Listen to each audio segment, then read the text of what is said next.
Você conhece a diferença entre pensamento matemático e pensamento computacional? Fica aí pra gente falar sobre isso. Esse é um vídeo do Professor Aquino. Inscreva-se no canal. Olá, eu sou o Professor Aquino, sejam bem-vindos ou bem-vindas ao Balé de Ideias. E nesse episódio eu estou recebendo aqui um convidado que é o professor Carlos Matias, do canal Matemático Humanista. Professor, obrigado aqui por aceitar o convite de vir participar do programa.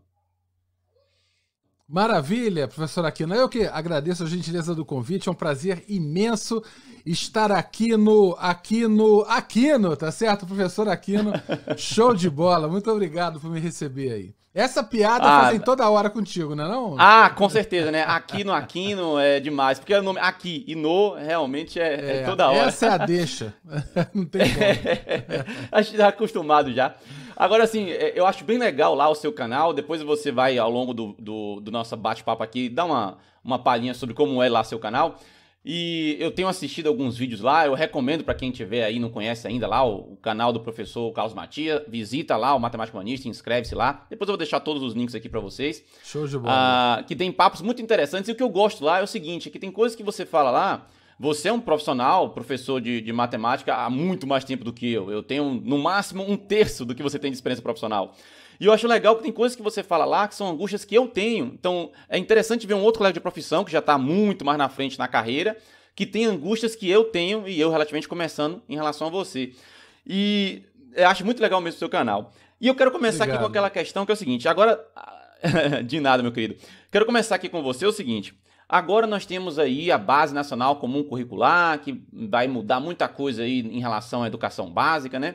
E aí tem todos os norteadores nesse documento. E uma coisa lá que está fazendo uma certa dúvida é essa questão de colocar o tal do pensamento computacional e o tal do pensamento matemático, né? O que é essa aí? Qual é a diferença entre uma coisa e outra? Porque na minha cabeça, o pensamento computacional eu enxergo como um subconjunto de um pensamento matemático, né? Como é que é isso daí? Como é que você enxerga isso? Pois é, então, Aquino, bom, então agradeço mais uma vez aí a gentileza do convite, estar participando aqui é um enorme prazer. A Base Nacional Curricular Comum, Aquino, ela é uma prescrição curricular que já vinha sendo discutida há alguns anos, e aí em 2017 foi homologada pelo Conselho Nacional de Educação a Base Nacional Curricular do Ensino Fundamental e, posteriormente, em 2018, a do Médio.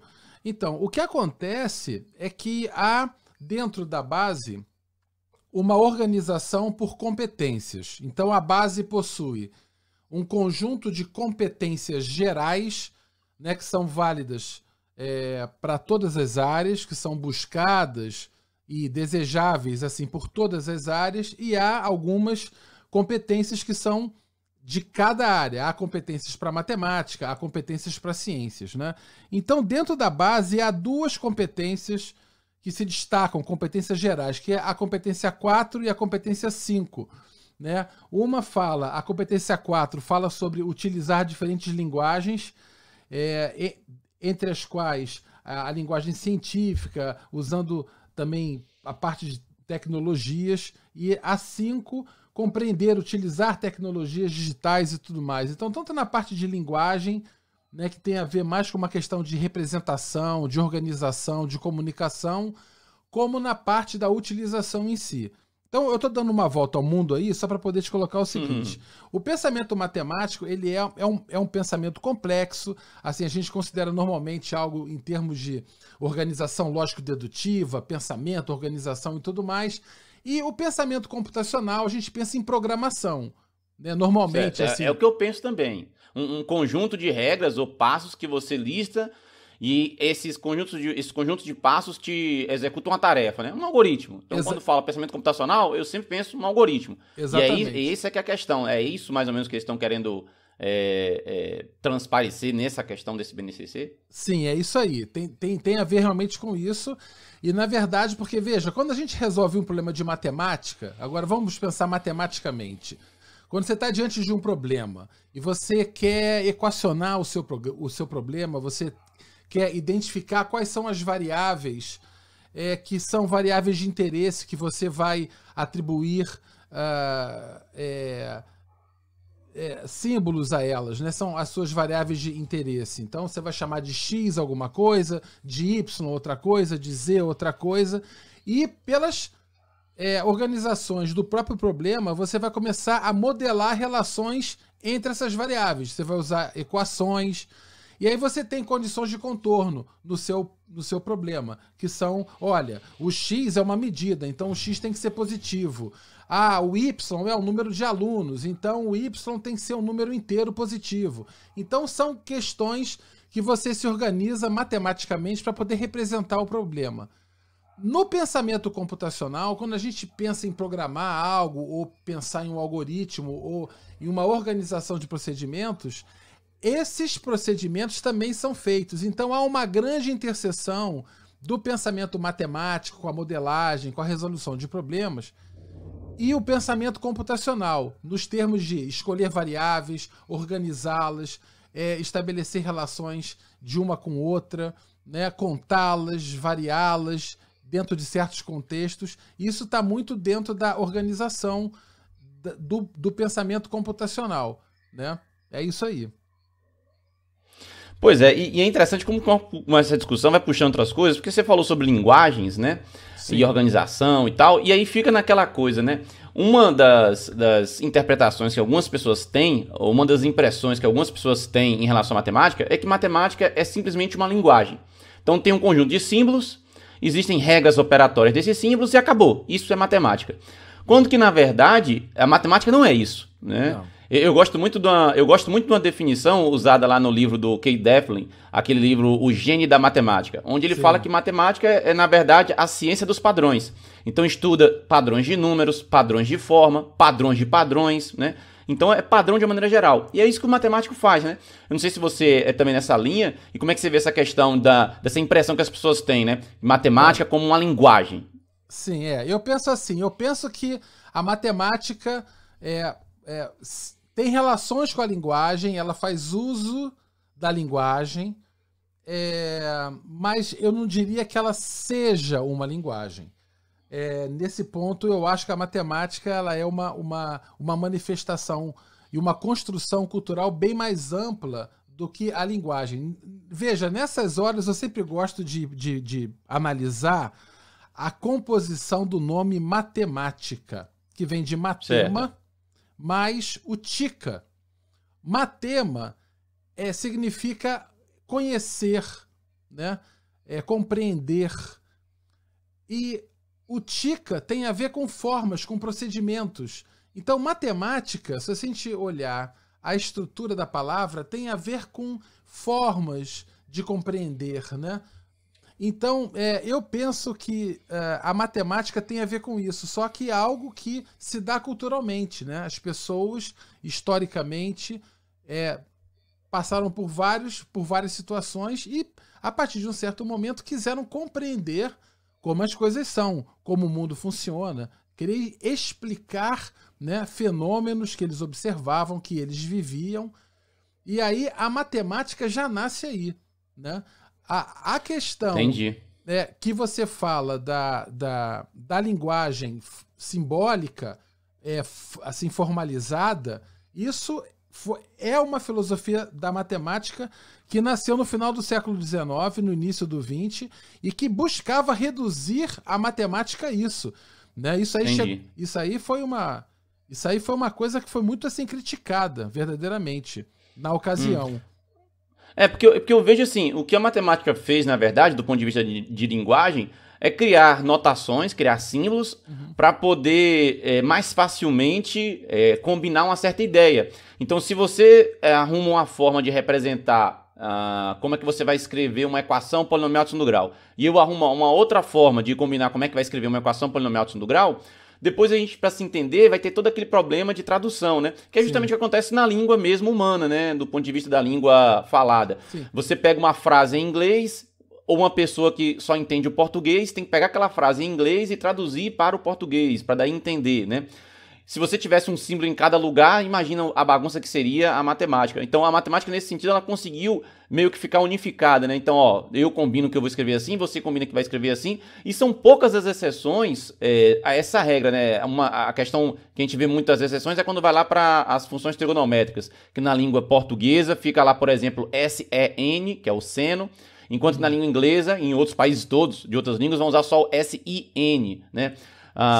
São exceções muito pequenas. A anotação 99,9% provavelmente é tudo igual. Então, se eu escrever um texto totalmente em matemática, sem usar nada em português, e der isso para um aluno lá no Japão, que ele vai usar, que ele tem outra língua, ele vai entender perfeitamente todos aqueles passos que eu escrevi se eu só usei notações matemáticas, né? Sim. A menos essa questão que eu falei do seno, que tem essas diferençazinhas muito simples, né? Mas assim, nesse ponto ela é meio que unificada, né? Mas aquilo ali foi só uma maneira de poder transmitir a ideia. Mas o importante de matemática são os padrões, né? E estudar esses padrões. Aí, para poder comunicar, criou-se essa linguagem à parte. Mas realmente eu acho que vai muito além do que isso. E outro ponto que eu acho interessante é que na educação básica, a matemática é vista praticamente, ou basicamente, ou exclusivamente, como um conjunto de regrinhas operatórias. É basicamente isso. Você me dá um problema X, você segue esses passos aqui, A, B, C e D, você resolve esse problema X. Agora você me dá um problema Y, você segue esses passos agora, A', B', C', D', você resolve esse problema Y. E assim vai. Aí a pessoa termina a educação básica achando que matemática é só isso, é só uma coleção de passo a passo, uma coleção de algoritmos, né? Puxando agora verdade, a questão da conversa, né? É só uma coleção de algoritmos para resolver problemas, quando não é, e fica nessa maçaroca, digamos assim, de coisas aqui, que se você chegar para uma pessoa e perguntar, primeiro que ele vai falar que matemática é fazer conta. É a primeira coisa que ele vai falar, porque é basicamente o que você aprende na educação básica, né? É natural que ele pense assim, até porque do ponto de vista histórico, realmente a primeira necessidade humana foi contar, né? Agora, depois, quando ele passa as séries vão avançando, ele vai vendo que não é só contar que ele faz, né? Ele já começa também a fazer outras coisas, como trabalhar com funções, coisas do tipo. Mas sempre em algum momento vai aparecer conta com numérica mesmo, né? Tanto que os alunos, quando chegam no nível superior e a gente começa a fazer aquelas contas mais gerais, ou a gente fazer operações algébricas mais gerais, aí sempre tem aquele aluno assim, professor, não entendi nada, não tem número nenhum nisso daí. Porque ele não conseguiu entender as propriedades, né, que você tem lá, mais gerais das operações, para daí conseguir reduzir aquilo de uma maneira mais abstrata, sem considerar um número fixo, né? Eles têm essa dificuldade. Sim, olha só que legal aqui, eu vou falar uma coisa que vai mais ou menos, acho que resumir tudo que a gente falou até agora aqui no nosso papo. Que é o seguinte, você vê que a gente tem na escola 3 grandes momentos, né? Primeiro, sobre a questão da linguagem matemática, olha só que curioso, enquanto linguagem, a matemática ela é uma linguagem muito assertativa, ela é muito afirmativa. Por exemplo, ela não tem um ponto de interrogação, por exemplo. Né? Então, assim, veja, o que situa uma pergunta em matemática, por vezes, é uma equação ou a inclusão de uma representação de alguém que, em princípio, não é conhecido, uma incógnita, um tal do X, né, que o pessoal na escola fica muito incomodado. Então você vê quais são os 3 momentos da escola. Você tem um primeiro, que é o momento que a gente chamava antigamente de aritmética, que é a questão da conta, do contar, as operações, tudo mais. E aí você começa a chegar em um segundo momento, que é a fazer perguntas sobre essas operações, em vez de você perguntar, olha, quanto dá, qual é a soma 5 mais 3, né? E aí você, é 8, ok. Isso seria uma abordagem aritmética. Mas eu pergunto, qual número que adicionado a 3 dá 8?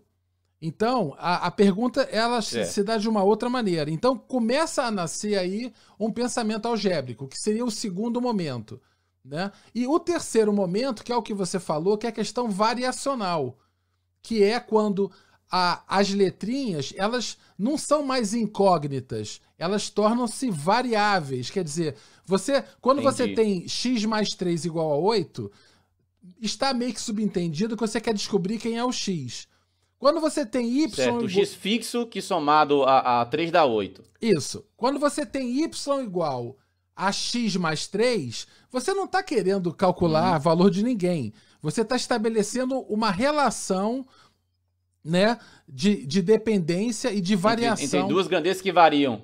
Exatamente. Então, sim. Duas grandezas que variam. Você tem x variando, como é que o y varia à medida que o x varia, né? Exato. E esses três momentos acontecem em vários momentos, em várias áreas da matemática. Você tem a parte aritmética, álgebra e funções. Aí na geometria, tá? Aí você começa a ver trigonometria no triângulo retângulo, depois você vai no círculo trigonométrico, que é o segundo momento, mais algébrico, e o terceiro com funções trigonométricas, que é variacional. A mesma coisa 3 vezes. E aí, nisso tudo, se relaciona com o pensamento computacional. Agora, só que maluquice, tá? Voltando para a história, né? Do início todo. Quer dizer, essa organização simbólica, como você faz as perguntas, como você se organiza para entender o problema, como você modela, se você quer modelar uma relação, ou se você quer ter um procedimento de cálculo que enlouquece estudantes normalmente, todas essas situações exigem mapeamentos que a Base Nacional Curricular Comum, por exemplo, traz em termos de que ela chama de fluxograma, que seria uma organização de procedimentos em etapas. Olha, faz isso daqui, agora faz isso, agora faz isso, agora faz isso. Isso é o que a base também chama de pensamento computacional. Ela inclui no pacote, entendeu? Então, cara, foi um balaio agora mesmo aí. O balaio de 10 é essa. A gente começa com um assunto, puxa outro, porque eu tenho que aproveitar a sua experiência, cara. Você acha que eu vou chamar você aqui e não vou aproveitar a sua experiência? Mas tá tudo aí no meio do caminho, né? Cara, eu sou um caos ambulante, Aquino. Eu sou um caos ambulante. Mas não tem como, porque, veja, essas preocupações, né, da como que as pessoas enxergam a matemática, essa questão da linguagem e achar que é só símbolos, geram vários problemas, né? E a gente percebe que, disparado, né, a matemática é o maior problema da educação básica. Disparada, né? É o que as pessoas sentem orgulho. As pessoas sentem orgulho de dizer que são ruins em matemática. Né? A pessoa geralmente não sente orgulho em dizer que é ruim em alguma coisa. Já é uma coisa esperada. É esperada. A pessoa já começa falando... E não, eu não sei, eu não consigo entender o sentido assim. A pessoa já começa pra você, não sei matemática. É quase como se estivesse falando o seguinte: olha, me desculpe que eu não vou conseguir aprender isso. Basicamente é o que ele quer falar, né? Sim. Então nem tente me explicar. Como eu sou ruim com matemática, nem tente me explicar. E as pessoas têm dificuldades sérias em matemática. Eu tô passando pela experiência agora, que às vezes até eu me sinto Vygotsky, né? Por quê? Porque minha filha tá com 6 anos, tá na fase de alfabetização já oficial, né? O primeiro ano do ensino fundamental. E aí tá fazendo a alfabetização, né? A parte de escrita e tal, e tá fazendo também a parte de matemática. Então, esse ano ela tem um livrinho de matemática mesmo. E aí eu vou vendo as dificuldades dela, vou vendo como é que ela vai desenvolvendo o pensamento matemático dela. E é interessante que nessa conversa tem aqueles grupos de WhatsApp dos familiares, né, das crianças na escola. E aí, às vezes, os pais e as mães vêm falar: pô, mas aquela atividade de matemática, não entendi nada, que não sei o quê.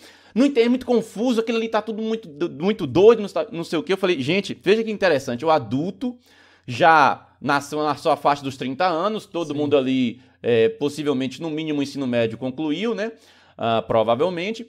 E alguns até com nível superior, mas eles têm dificuldade com a criança que está no ensino fundamental 1, né? Na primeira série, no dever de matemática, o adulto sente a dificuldade na matemática. Por quê? Porque ele também não tem internalizado nele aquela noção daqueles conceitos, sabe? Sim, verdade. Então, teve uma questão interessante teve uma questão interessante no livro, que era uma historinha, tinha uma historinha, um quadrinho, onde um menino tava apontando 5, né? Aí falou que chegou em 7. Que era pra pessoa tentar criar uma historinha onde, de alguma maneira, essa criança estava apontando que tinha 5 dedos e acrescentou mais 2 para ficar 7. Algo desse tipo. E as pessoas não entendiam, achavam confuso, né? Aí, só que eu vi que os pais ainda conseguiram entender melhor. Que tinha uma pessoa mesmo, né, aparecendo lá no quadrinho em desenho. Mas teve uma outra que era bem assim. Tinha lá uma reta numerada, tinha lá, a pessoa começou no número 5, fez o desenho da reta numerada, uns pulos assim, ó, até chegar no número 8, por exemplo. Que era pra pessoa entender que você tinha 5, somou 3, né? Pra frente foi pra 8. Não consegui entender. Então, olha como é que é a leitura daquilo, né? Que tá lá graficamente, né? Sim. O adulto já não consegue. Porque possivelmente tem toda uma deficiência que ele foi carregando da educação básica dele inteira, né? Porque o adulto chega com essa deficiência que a gente sabe, pelos dados todos que a gente tem aí, quando vai analisar o desempenho dos estudantes brasileiros, sabe que, eu acho que é menos de 5% termina o ensino médio sabendo o que é necessário em matemática. Eu não lembro agora a estatística direito. Não sei se você lembra. Sim, mas assim, é realmente muito ruim, né? E é engraçado porque a gente pensa, não, isso é só aqui no Brasil. Mas não, parece que é meio que um sentimento global isso, de que matemática é para poucos, que as pessoas têm que ter um preparo específico, assim, né? Nasceram praticamente com um dom divino de aprender matemática. É. E não é assim, né? A matemática do nível fundamental, do ensino médio, pode dar trabalho para a pessoa aprender, óbvio, né? Mas não é algo que seja impossível dela aprender, né? E isso é algo que as pessoas precisam ter internalizado, né? Pois é, eu acho que muito da dificuldade em matemática aqui, acho que você foi na mosca, passa muito pela dificuldade, pela própria forma com a qual elas entendem o que a matemática é. Então, se você imagina que a matemática é uma ciência do outro mundo, é uma coisa só para gênios, sabe? Você vê que há todo já um modo de se falar de matemática. Quando você fala de história da matemática, você mostra um cara com cabelo esquisito do século XVII, genial, que provou um teorema incrível, um gênio da matemática. Ninguém fala da história das pessoas comuns, né? Das pessoas que têm matemáticas, às vezes. Ninguém conta, por exemplo, como é incrível se você olhar um agricultor no interior de uma região rural no Brasil, ou um pedreiro que não frequentou a escola, mas que aprendeu com seu pai, que também era pedreiro, todo um conhecimento matemático informal, não escolar, mas que ele usa na profissão dele, que ele pratica. A gente muitas vezes acha que esse conhecimento informal, ele não é matemática, ou é uma matemática de menor calão, é uma matemática de menor nível. Então, essa coisa elitista da matemática, ela está muito enraizada entre as pessoas, sabe? Muito. E a gente tem que dar um jeito de entender e de reconhecer a matemática como uma coisa que a gente faz, é uma coisa que todos nós fazemos, todo dia, quer queiramos ou não, a gente acorda de manhã, já sai fazendo matemática, tá? Eu não digo matemática da escola, de fazer uma conta ou um problema, mas a gente conta, a gente compara, a gente mede, a gente avalia, a gente estima. São práticas matemáticas, entende? Só que a gente tem muita dificuldade de trazer essa normalidade, essa coisa comum para a escola, para o senso comum, para os pais. Pô, cara, vou te contar uma história rápida aqui, sem querer me alongar. Mas assim, estava eu visitando minha mamãe, aí estava na casa da mamãe, aí ligou para ela uma amiga dela que não havia anos, etc e tal. Ah, e o Carlos Eduardo? Eu sou Carlos Eduardo, por incrível que pareça. Aí assim, e o Carlos Eduardo, Sueli? Ele tá fazendo o quê? Aí a minha mãe falou, eu tava na frente dela, ele faz matemática. Aí instantaneamente a amiga da minha mãe falou, nossa, ele deve ser tão inteligente. Exatamente. Isso, exatamente. Então, quer dizer, há também um preconceito ao contrário, que exalta quem faz matemática. Entendeu? Sim. Cara, sabe? Eu não sou inteligente por causa disso, entendeu? Não, eu entendi. E é engraçado, sabe o que é? É que eu sinto isso que você tá falando também, e não concordo com o que acontece na prática, que pode reparar que o aluno gênio da escola é justamente considerado gênio, que os professores falam super bem, não, esse menino aqui é um gênio. É geralmente aquele aluno que está indo bem em matemática.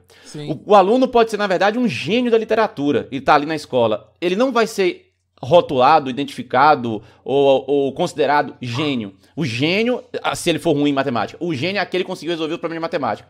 Exato. Então, e se possível, no menor tempo possível, né? Que quer fazer a pessoa ser uma máquina, né? Resolver o mais tempo possível, rapidez. Mas às vezes, repare bem, às vezes, esse jovem que é craque em matemática, que é, aos olhos da escola, um gênio, um excelente aluno, brilhante, ele, por vezes, ele é incapaz de receber uma crítica, de criticar alguém sem ser ofensivo, Sim. de ser, às vezes, humilde ou de ter empatia, se colocar no lugar do outro. Sim. Então, quer dizer, há pontos que a escola tem que entender que a matemática é meio. Claro que é muito legal e é super desejável que estudantes façam matemática, vivam matemática, resolvam brilhantemente. Poxa, que eu acho lindo e maravilhoso, mas a gente tem que pensar que não adianta ter um grande matemático e a gente, às vezes, ser incapaz de conviver com o outro, né? Às vezes ser criticado. Tem muito jovem que é bom de matemática e com 14 anos, cara, já é vaidoso. Ele já é vaidoso. Sim. Talvez justamente porque como ele tá sendo bom e sendo reconhecido em uma atividade onde a grande maioria das pessoas na escola ali não estão conseguindo fazer, então ele ouve tanto que ele é um gênio, que ele é inteligente, que ele internaliza isso e ele começa a achar que ele realmente é, né? Exatamente. Quanto que, na verdade, ele pode ser tão gênio quanto o colega dele que é muito bom na literatura e que ele não é. Claro, E isso me incomoda, essa questão também de achar que você o gênio é o que fez matemática, porque isso é muito injusto com todas as outras pessoas que têm várias outras habilidades. Eu não sei tocar violão, eu não sei tocar, eu não sei bateria. Você, eu acho que sabe bateria, né? Sim, você ainda tem esse dom musical também, né? Você é um cara que é realmente polivalente. Agora, por exemplo, aí quer dizer que eu sou melhor porque eu sei matemática do que aquela pessoa que sabe tocar um violão e não sabe a matemática? Pois Quer dizer, é porque são habilidades diferentes, cara. Claro, e a gente fala assim aqui, a gente fala assim, olha, matemática desenvolve o raciocínio. Claro, desenvolve o raciocínio matemático, porra. Sim. Não, é interessante você tá falando, é uma provocação até, porque um jogo desenvolve raciocínio. Você jogar xadrez, jogar dama, jogar War, aquele joguinho de tabuleiro, jogar qualquer jogo de tabuleiro, jogo da velha, qualquer coisa dessa também desenvolve o pensamento, desenvolve o raciocínio. Conversar com pessoas desenvolve raciocínio. Então, se a justificativa para estudar matemática fosse porque matemática desenvolve raciocínio, então você podia substituir toda a matemática da educação básica por aprender a fazer jogar jogos de tabuleiro, que também desenvolve raciocínio. Né? Sem dúvida. Então, não é isso somente, né? O que você quer é instrumentalizar a pessoa, porque a matemática, agora vista como ferramenta, né? Vamos tirar do ponto de vista de ciência, vamos botar como ferramenta. Ela é usada em todas as outras áreas praticamente. Você pode estar fazendo um curso na área de humanas, em algum momento você pode cair numa interseção com matemática. Sem dúvida. Né? Outro dia uma colega aqui do YouTube, Karina Faragoso, do canal English in Brazil, ela terminou o doutorado dela e no doutorado dela ela usou uma parte de matemática. E ela é uma linguista, né? Sim. Então, quer dizer, você tem a ferramenta de matemática também usada em outros lugares. Sim. Então, nesse sentido, você ficar valorizando mais quem sabe usar uma ferramenta ou outra é como se fosse assim, não, as melhores pessoas do mundo são as que sabem usar martelo. As que não sabem usar martelo, mas sabem usar marreta, aí elas são mais ou menos. Não faz o menor sentido isso. E aí a gente vê, se a chave de fenda for, quer dizer, se a matemática for uma chave de fenda, a gente, para entender todo o potencial dela, a gente tem que entender o parafuso. Sim. O olhar não é apenas sobre a chave de fenda. Rapaz, sim. se no mundo só tivesse prego, chave de fenda era martelo, tá certo ou não? Sim, exato. Então, quem nunca pegou uma chave de fenda pelo cabo e deu uma paulada no prego, assim? Direto, né? E aí meu avô e meu pai ficavam revoltados comigo se me visse fazendo isso. Vai arrebentar a chave de fenda aqui, né? Eles falavam, menino, cada ferramenta tem uma função, você usa uma ferramenta pra cada coisa, né? Exato. Mas é aquela história, né? Pra quem sabe usar martelo, é aquela história que quem sabe usar martelo, tudo é prego. Né? Não é assim, você tem que saber usar cada ferramenta. E a matemática aqui, ela é uma chave de fenda e todo mundo tem parafuso, sabe? A sua amiga linguista, ela tem parafuso. Pessoal que trabalha com dados, por exemplo, parte desse pensamento computacional que a gente estava falando aqui há pouco, tem a ver com ter acesso à organização de dados, à representação de dados, a parte de educação estatística, que a gente chama, mas não só isso, mas você ter acesso... Hoje, por exemplo, quem fala em planilha Excel, por exemplo... Sim.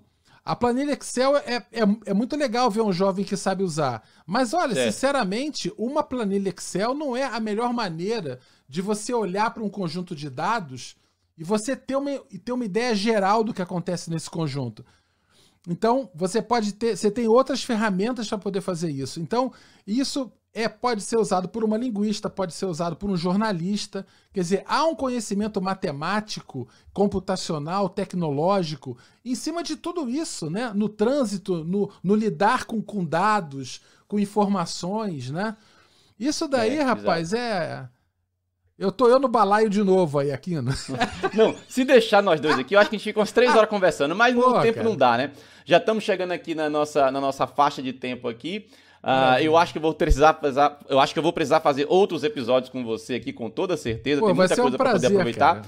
Mas enquanto isso não rola, fala um pouquinho aí do canal, fala aí o que é o Matemática Humanista, faz aí a divulgação aí do seu canal, do seu podcast, para o pessoal ir lá e visitar, inscrever e conhecer também o conteúdo que você coloca lá, que é bem interessante. Beleza, obrigado pela oportunidade de falar, Aquino, da Matemática Humanista. Então, a Matemática Humanista está fazendo 1 aninho de idade agora. É um canal novinho, está fazendo exatamente 1 ano, e é um canal onde o objetivo é, em parte, fazer aquilo que eu estava falando há pouco, de talvez trazer uma percepção da matemática mais humana. Por isso que o nome, né? Matemática Humanista. Há uma filosofia humanista da matemática, que eu falo um pouco no canal, mas é um canal que fala sobre tudo, fala sobre conteúdo matemático, às vezes com interesse maior para o professor, ora para o estudante, ora é algo mais em termos de carreira, escolha de carreira, pode ser para pais, para famílias, pode ser para um monte de gente. É um canal interessante. Tá, a gente está no YouTube, está no Facebook, está no Instagram também. E aí toda segunda a gente tem um programa ao vivo, 8 horas da noite, toda segunda-feira, tanto no YouTube como no Facebook, ao vivo, né? A gente agora, nessa segunda, a gente vai ter a festa de 1 ano, dia 7 de outubro é a festa de 1 ano da Matemática Humanista, a gente vai estar comemorando isso daí, vai ser uma ocasião muito, muito importante, vou receber lá o carinho do pessoal que está acompanhando o canal, vai ser muito bacana, vou estar lá à disposição para poder falar com eles. E por fim tem o podcast. Pois tem um podcast também. Da Matemática Humanista, já está já no Spotify, está já no Google Podcasts, está também no Apple Podcasts também. E traz entrevistas, traz reviews de livros, traz humor, traz... Agora, o episódio 1 foi... Eu conto a história geral da Matemática Humanista, como que nasceu o projeto. O episódio 2 eu entrevistei o professor Ubiratã D'Ambrosio, da Etnomatemática e tudo mais. Ele já está disponibilizado já no Spotify. E o episódio 3 está entrando agora nessa semana, onde eu falo com o professor Nilson José Machado. Lá da USP, a gente fala sobre a Base Nacional Curricular Comum, e a gente fala bastante sobre isso. E aí vai ser isso. Um dia tu vai estar lá também no podcast, Aquino. Agradeço já o convite. A gente vai também conversar e invadir em todos esses espaços aí. Tem que explorar tudo. Muito obrigado pela sua participação aqui. A gente vai ficando por aqui. Não esqueça de deixar aí o seu curtir, de compartilhar esse vídeo, de inscrever-se aqui no canal do Professor Aquino e também lá no canal do Professor Carlos Matias, lá no canal da Matemática Humanista. Inscrever-se também. Vou deixar os links aí para vocês e a gente se vê por aí. Até mais e tchau. Um abraço, tchau.